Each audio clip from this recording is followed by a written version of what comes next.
and welcome to Forbidden Planet TV. And on this extra special warm day, but thank God for the air conditioning, we have the fantastic Jean Menzies to talk about the Lady of the Lake. Hey Jean, how's it going? Hi, good. I'm feeling very surrounded. It's just a literal war. Yeah. No pressure. At least I can check. If I forget anything, I can just open one up and be like, right, what did I say? Because we were just saying, obviously, by the time the book is published, you worked on it, year, 2 years, however long, the idea and everything. What made the cut? I can't remember. It's just like, do you ever think if, like some book launches and things, you get to like read a bit of your book, and then you're suddenly like, I don't remember. Yeah. Do you remember writing this? I listened to the audiobook when it came out because I was really curious. And that was really interesting because you're obviously hearing somebody else bring because I didn't read it, somebody else bring your book to life, and you're like, I wrote this book? That sounds okay, yeah, this isn't bad, I quite like this. It's quite nice actually, it's like a level of removal from it, yeah. I suppose that is actually a good way of doing it, rather than having to kind of reread. And then I also won't, like, when you read it physically, I think you start to pick out as well. You're like, maybe should I have made this 2 sentences rather than 1? Like, don't you overthink it a little bit? You start questioning everything. So I'm like, listen to the audiobook. Yeah, that makes a lot of sense. So, what can you tell us about Lady of the Lake? Like a elevator pitch style? Well, I mean, my sentence long pitch is just that it is a sapphic reimagining of Arthurian legend. It's set in a historical it's like historical fantasy, but obviously it is fantasy, so please don't use this as material for watching University Challenge. There's it's not as much as I'm a historian, I had to take some liberties. So it's historical medieval fantasy, where I've sort of taken a character who I find really fascinating, the Lady of the Lake, who's sometimes known as Viviane, and that's the name that I've gone with in the book, where she's this side character. She's this ethereal, mysterious person that crops up every now and then in the Arthurian legends, and instead I've sort of imagined a story through her eyes, at Camelot, at court, maybe falling in love with some princesses. maybe. No spoilers. Now, I personally, and I'm sure a lot of people out there would agree, I love the fact that you have kind of the 2 female kind of leads, as it were. Yeah. And that kind of Arthur, who obviously quite often in historical novels, mythology, is the forefront of the story. Yeah. But he always feels like he's just a guy who's also there. He is just a guy who's also that's exactly it. It's sometimes when I'm writing Arthur, when I was writing Arthur, oh, I hate this dude. And other times I was like, oh, I kind of understand and sympathise, why he does some of the things he does, and he's got a lot of stress and pressure on him. But also, it's not his story. And it feels like usually it's Arthur's story, maybe sometimes Lancelot, maybe sometimes Guinevere or Gawain or whatever. But it's never Viviane's story, and it's less of the time Morgan's story, and it was kind of nice to have it be their story, and Arthur take that side role for a change, and it was interesting actually sometimes picking what parts of Arthurian legend to include, because sometimes I was like, well, this is important to Arthur, but it has very little relevance to Viviane's life, so it's not good in the book. Yeah, I was going to kind of come on to that later, but let's cover it now. Sorry. No. Just the whole thing of the actual, the myth, the legend that we know, and then kind of your retelling of that. How difficult was that to kind of navigate between the two, and how much did you decide to kind of take, and how much was, Yeah, I mean, it's obviously the whole Arthurian literary canon is massive. So much more happens beyond the lifespan of Viviane, or when Viviane is involved in the stories itself. We usually think of Viviane, I think, in the context of she gives Arthur the sword. But she has some other really prominent roles in Arthurian legend that don't come up as much in pop culture, because there's the originals, then there's kind of what pop culture has maintained.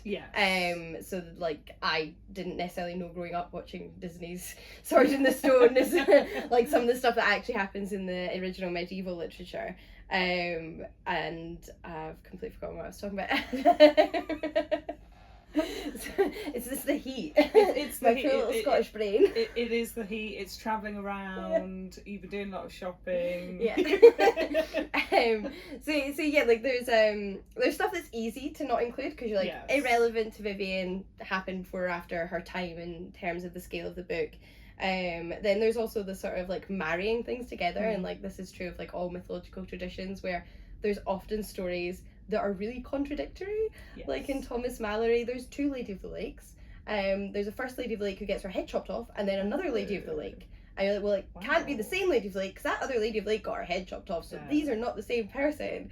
So there's also like more than one figure who uses these sort of epithets, and then it's sort of like, it is a sort of decision making process to decide what you're going to apply to your character and what's relevant to her. And sometimes like, I found it like a little bit difficult, like, oh, am I honouring the originals? And then I have to remind myself that like mythology has always been a tool to explore sort of contemporary issues through. So I had to like let go sometimes and kind of pick and choose. I mean, there is no relationship between Lady of the Lake and Morgana in the originals. Like I made that up. I can't pretend that I didn't make that up. But in other respects, I think there's some really fun parts of the book that I didn't make up, which, from talking to people who've read the book, have been some of the things that have surprised them the most.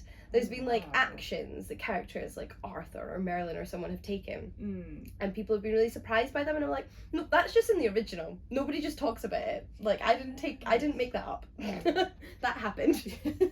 They were that bad.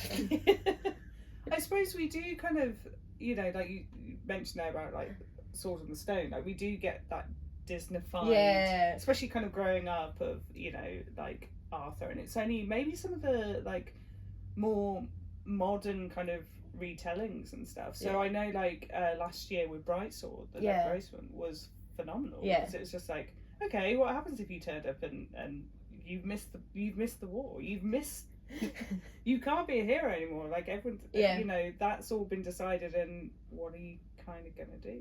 So how and why do you think kind of Arthurian legends in particular like are still so, you know, appealing for people to watch, to read about? Like what kind of makes them continue on? I mean, I love all mythology. Like I'm not like a Arthur over everything else. I love it all, and I think like mythology, legend, folklore, whatever kind of strand you're talking about, like it does have this persistent sort of relevance to our lives, and we sort of find relevance to it, and it is interesting because I do feel like the sort of Arthurian stuff's starting to have its like little moment in the sun.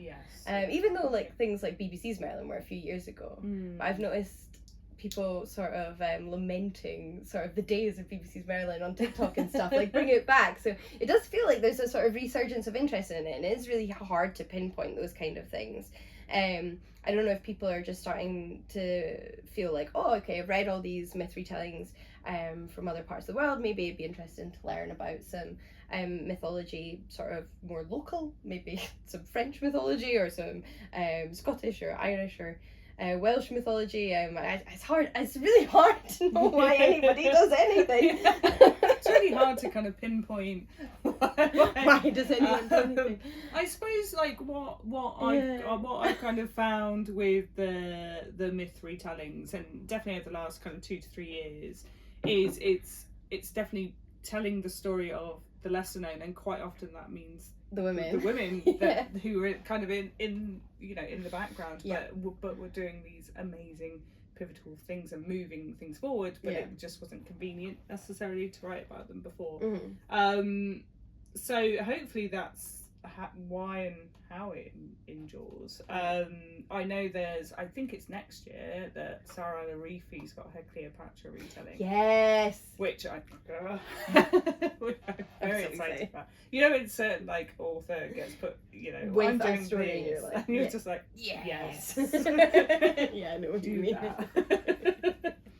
Is there any particular, again we kind of mentioned a few, but any particular kind of myth retellings that you grew up with that have kind of stayed close to your heart? Oh yeah, I mean I was like it's not a book, but I feel like I was formed on the back of Xena Warrior Princess. Like I am who I am because of watching Xena Warrior Princess. I don't think I did not study like classics at school or anything like that. I went to very like standard state school where that would never came up. Yeah, I then ended up doing a PhD in classics, and I blame Xena Warrior Princess for all of that. And I do think that was like somewhat in the back of my mind approaching the Arthurian legends too. I was like, I want like a Xenification all of this. I loved Xena so much. And I also like was reminded of a lot of the Arthurian media I consumed as a kid when I was writing this. I don't know, this is like very deep cut, but there was this I think it was originally a French cartoon, but it was dubbed, and it was on Channel 5 when I was a kid, called Excalibur with an X. And it was like set, I think, in generations after actual Arthur himself, and it was about this female knight in like Arthurian times, and I was obsessed with that as a kid, and I've never met anybody else who's seen it, but I checked the internet and it's real. Like I didn't make it up. It's real in your head. So it was just like whatever was on Channel 5 in the 90s and early 2000s was what was informing me as a writer. 100%, I think. Well, no, that's fair. I mean, I think there's something for Xena. I remember, like, there was the Hercules one, and sometimes there'd be crossover episodes, wasn't there? So, yeah, there was something kind of like rushing back to get home to watch those. Oh my god, yeah. And Buffy. Yeah. Which... Charmed was mine. Charmed. Yeah. There was just something about like certain nights of the week you would know them because they'd be a new episode.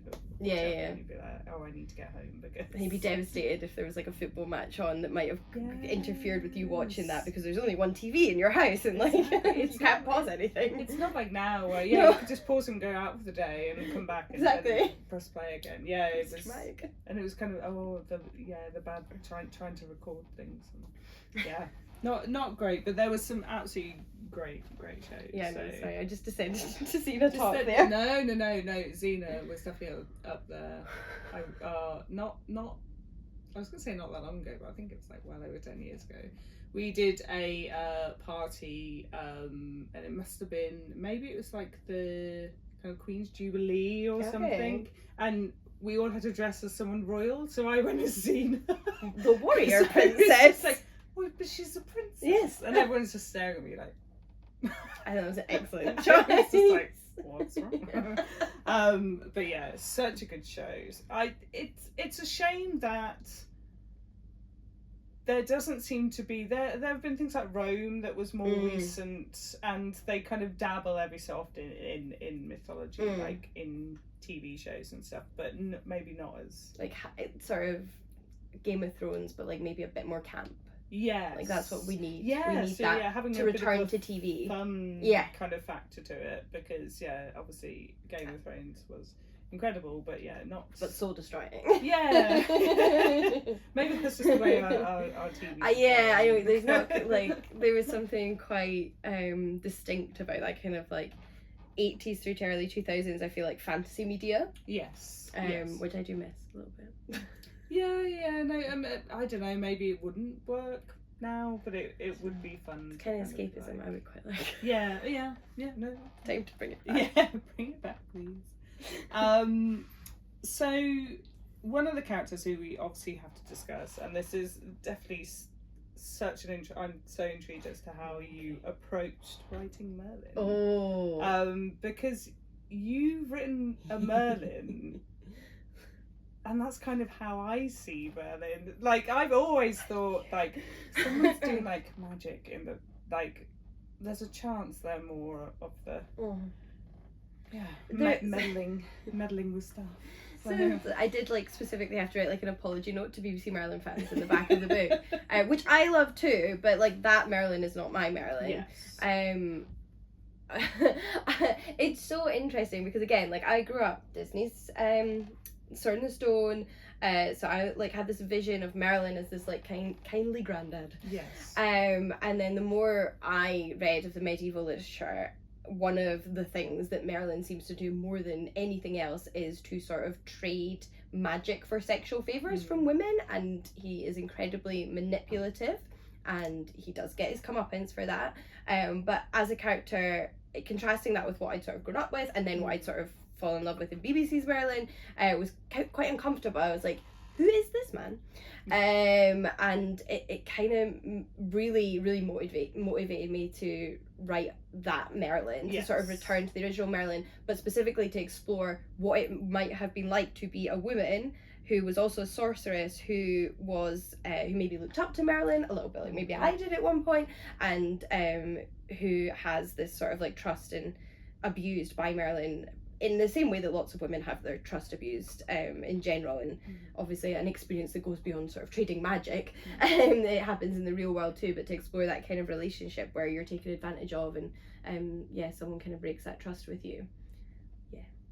It's I suppose it's an interesting thing, isn't it, because it's the whole like power corrupting, and there's just something I just remember kind of reading, like some of the the kind of children's sanitized versions of like Merlin and stuff growing up, and again you're just like, but it doesn't make any sense. Like there doesn't seem to be a big bad, and someone has to be the big bad. It's funny because almost Morgana becomes the big bad, which is sort of in contrast with, like, obviously with any mythological tradition there's changes and things aren't consistent, but with like the really early stuff that sort of inspired the Arthurian stuff, Morgana is very much a healer, and she's Arthur's sister, and she's quite a positive figure, and some of that remains in the later medieval stuff because she's the one that's there for Arthur in his final days, and she takes him to Avalon with the other women, and but at the same time she then sort of becomes more and more evil, maybe because they were looking for a sort of big bad, and in that sort of that role almost gets put on Morgana's shoulder, I feel unfairly. And she gets pitted against like Guinevere and other women, and I think that's a shame. So not in my book. No. And that's actually, interestingly enough, that's another kind of trope that often gets kind of used in maybe some of the kind of older works, is that you can't have two women be friends or two women support each other. There has to be some kind of rivalry or something. And this is the refreshing thing about your book, is that they're really kind of a little bit of rivalry, but not. It's like I'm gonna I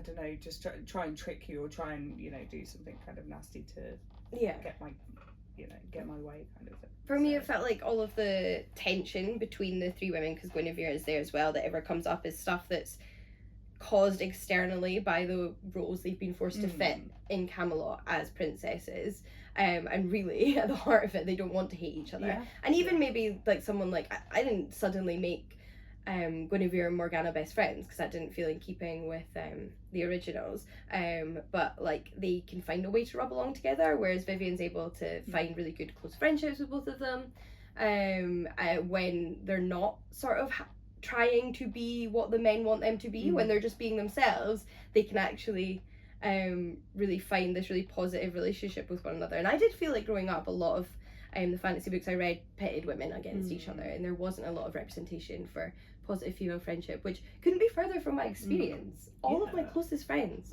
and most supportive friends are like women or non-binary folk, and like I don't know where I'd be without them. So it should be in books. No, definitely. I mean, I think there was in books as well as kind of other media, kind of especially going back to kind of 80s and the 70s and stuff, it was, the woman was either kind of like a whore character or a crone, and there really wasn't kind of much much in between. So it's always so refreshing when you get a story that really kind of centers on the women and they feel real.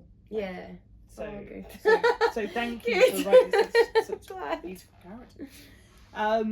We obviously have to talk about another one of the characters, and I think it's kind of the use of Scotland, and you've obviously had to put a bit of muscle, didn't it? Put a bit of Scotland in I was we had Sarah Maria Griffin on the channel on Friday, and we were talking kind of about like liminal spaces and how creepy like Ireland can be, folklore, that type of thing. And very much in your book, like there is a kind of that idea of Scotland, and it's kind of one of those, when you start thinking about Scotland, there are certain things you know, it just like triggers certain images and stuff. Like how important is that kind of, you know, the Selkie myths? Like how important is that for you to have in? I think like part of like my motivation, so obviously Viviane is from Dalriada, which is sort of what is now, I've forgotten my directions, west, southwest, what would have been like the Gaelic speaking part, like would have been influenced by like Irish Gaels, and not rather than like your Picts, which would have been up here.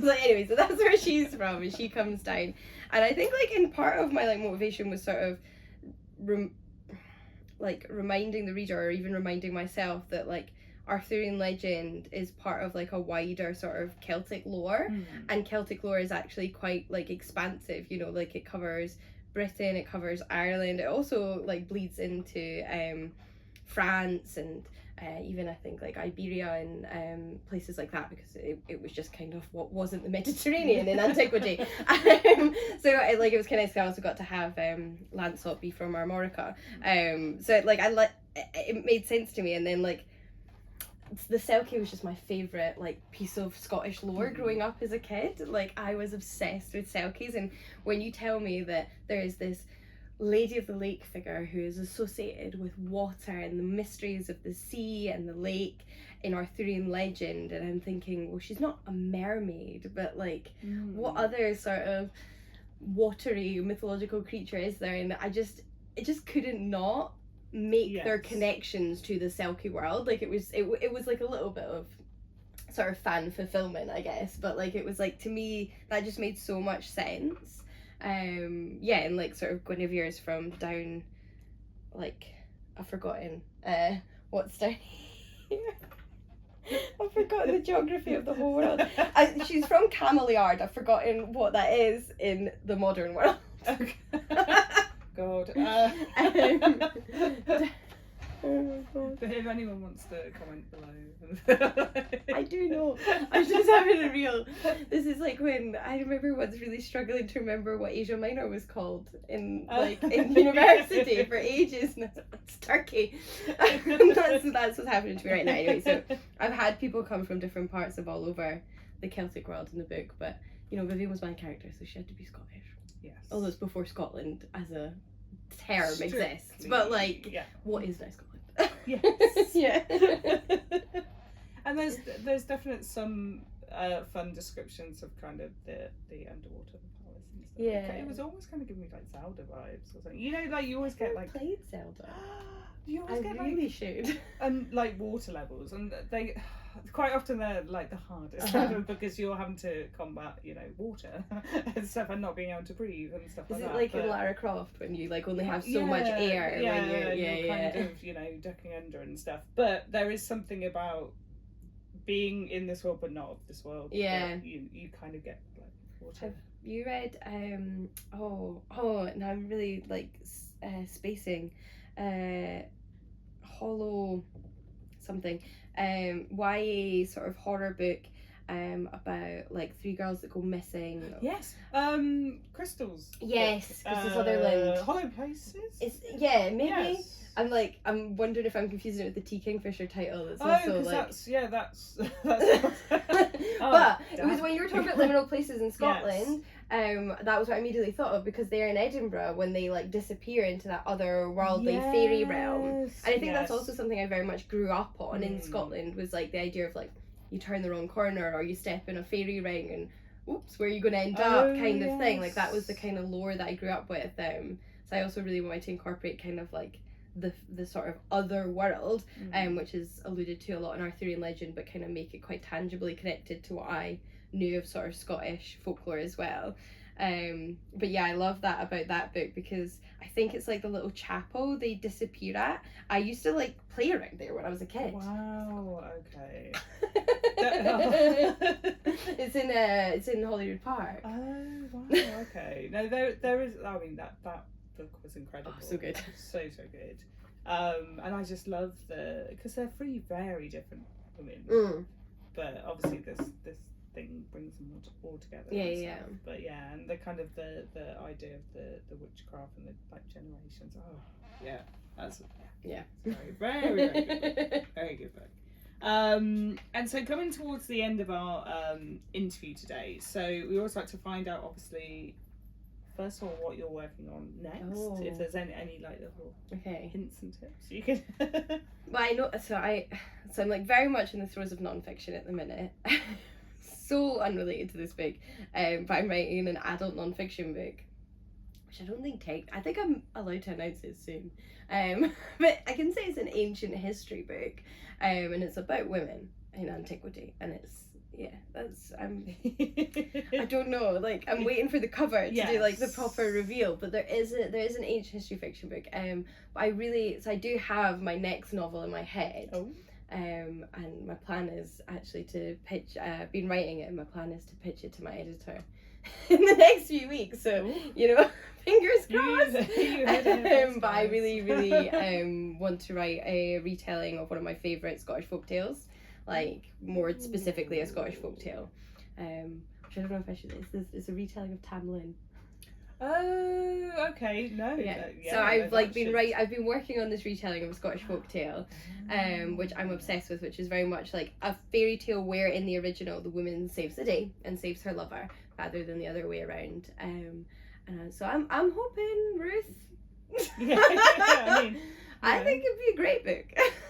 I just love as well that any books that are drawing attention to maybe some of the kind of lesser known legends, because it'll be something you've heard of. And weirdly enough, I think Lucy Holland was talking about that a few weeks ago to me, which is why I was just like, but yeah, there is something about it would just be nice to kind of bring those to the fore. I think like a lot of popular fantasy books anyway, like whether it's straight fantasy or romancy, if it involves like fairies or the fair folk, even if unconsciously, is partly a lot of the time drawing on kind of Celtic mythology, because that's where a lot of these like tropes come from. Like that's where you find like Elfhame, and that's where you find like kind of like a lot of these stories of like the Queen of the Fae and the Seelie and things like that. Like these words that have become so synonymous with fantasy often like stem from like maybe a sort of Celtic tradition. And I know like some of the parts of the book I'm currently writing fiction wise that I'm hoping to finish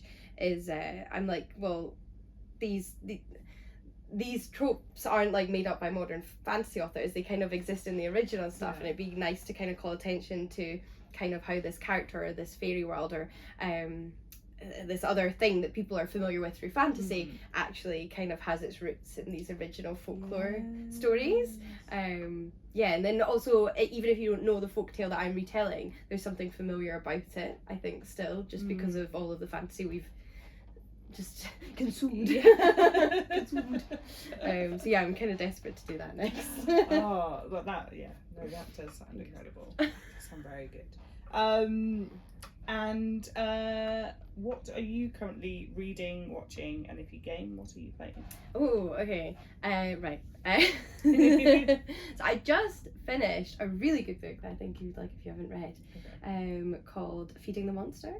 Oh, I think I've got, yes. It's a non-fiction book. Yes. Yeah. About horror, and like particularly like sort of horror since 2010 and contemporary horror, and like why we're so into it, like what it says about us as like a modern audience and a modern consumers of media. And it was brilliant. It was so good. I had so many films to watch this.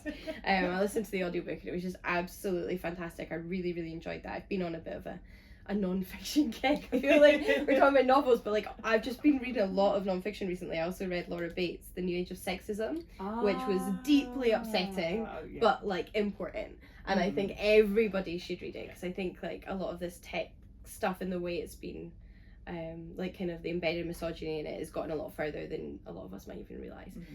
So that was really good. But I've also been reading manhwa series called Villains Are Destined to Die. I think I'm on volume 5 at the moment. They do stock it in Forbidden Planet. I checked because I was looking for the next volume, and it's just fun. Like, it's just fun. I'm just having like a lot of fun reading it. It's one of those very like common tropes in like manga and manhwa or in like novels where like someone goes into their favorite video game and she's now the villainess and she's got to like try and survive the game, and it's just a ton of fun.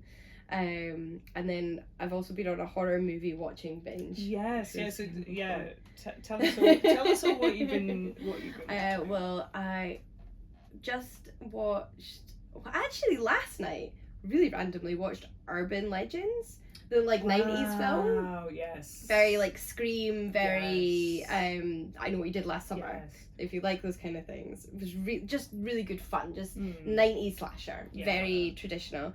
My partner and I have been watching all these together. We watched the first 2 Conjuring films, which I think are like new favourites. I think those can become comfort films very easily. It's such an odd thing to say about horror. No. I completely agree. Someone asked me earlier, because I'm off on holiday in a few weeks, and they're like, "Oh, what are you taking with you on holiday?" And I was just like, "Oh, I got the new Joe Hill," and then I was going to take Eric LaRocca. Yeah. And then I was just like, "Oh, light reading." Yeah, beach reads. Yes. Beach reads. Yes, I'll have a lovely time. Have you read? Oh God, I'm terrible. By the Alison Rumfitt, the one about the haunted house. Not Brainworms. Tell Me I'm Worthless. Yes, I read that on my holiday. The other, and I was like, this is such not a holiday book, but I cannot put it down.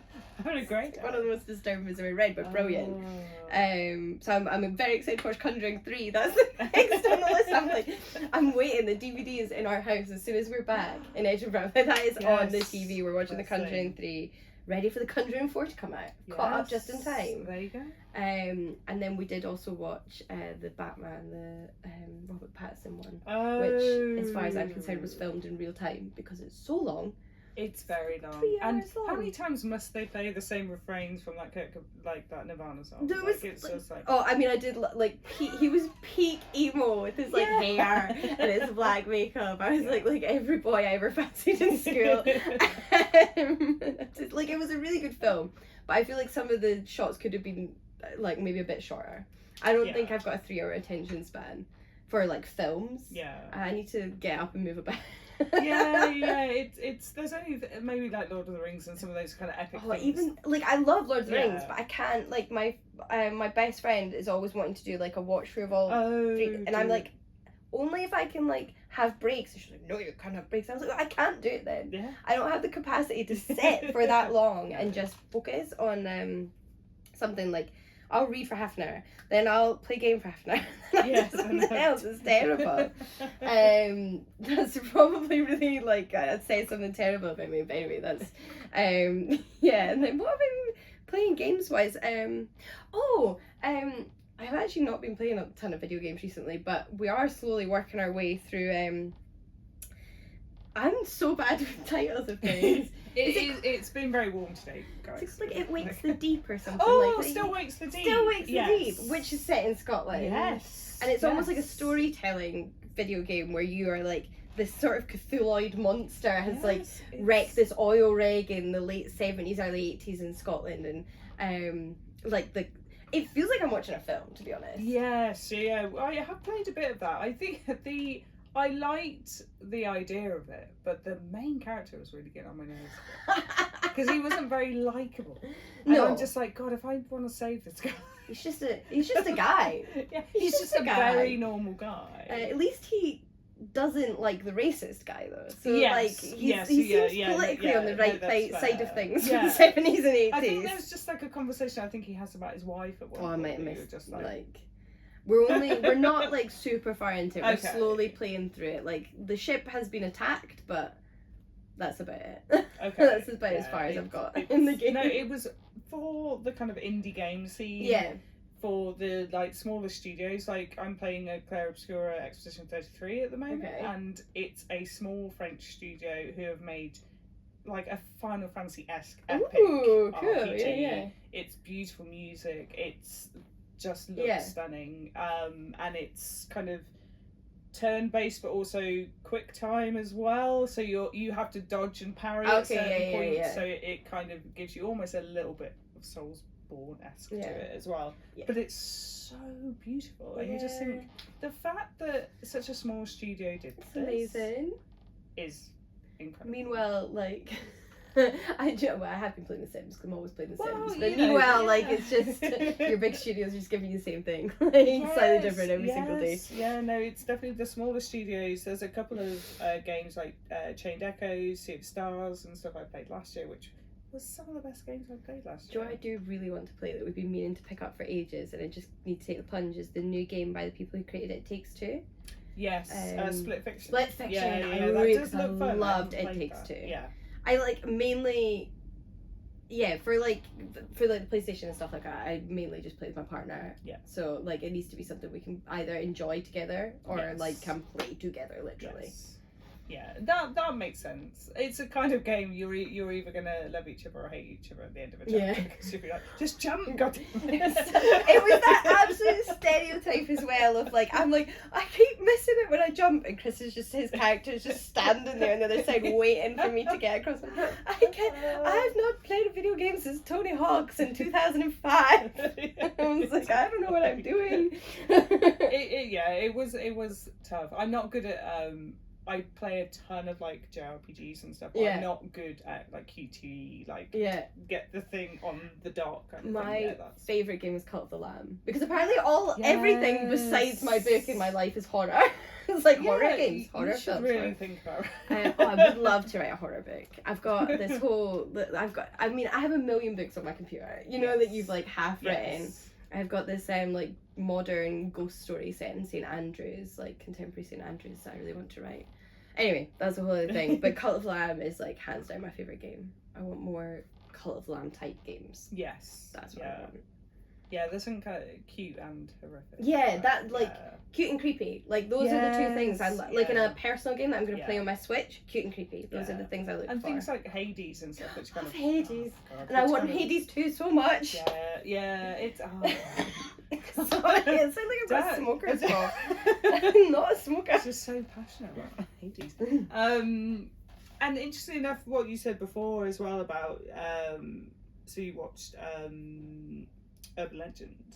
That was at the time. I remember people really like pooed on that game. Yeah. Like they were just like, this is awful. Yeah. Like this is the movie. This is the worst. And it's just like, no, it's like, entertaining it's quite film. Fun. Yeah. Like it probably doesn't like warrant many more films. Yeah, maybe the sequels are unnecessary. But it is just entertaining. But saying that, even the sequels to The Omen are a bit unnecessary. I've never seen The Omen. That's on my list. The first one's definitely good. I think the third one went like direct to video. That's often what happens with the third ones, isn't it? Yeah. What is happening in this film? But yeah, so interesting. And obviously you got the reboot of Final Destination. You got a reboot of I Know What You Did Last Summer. Yeah, I'm excited about that.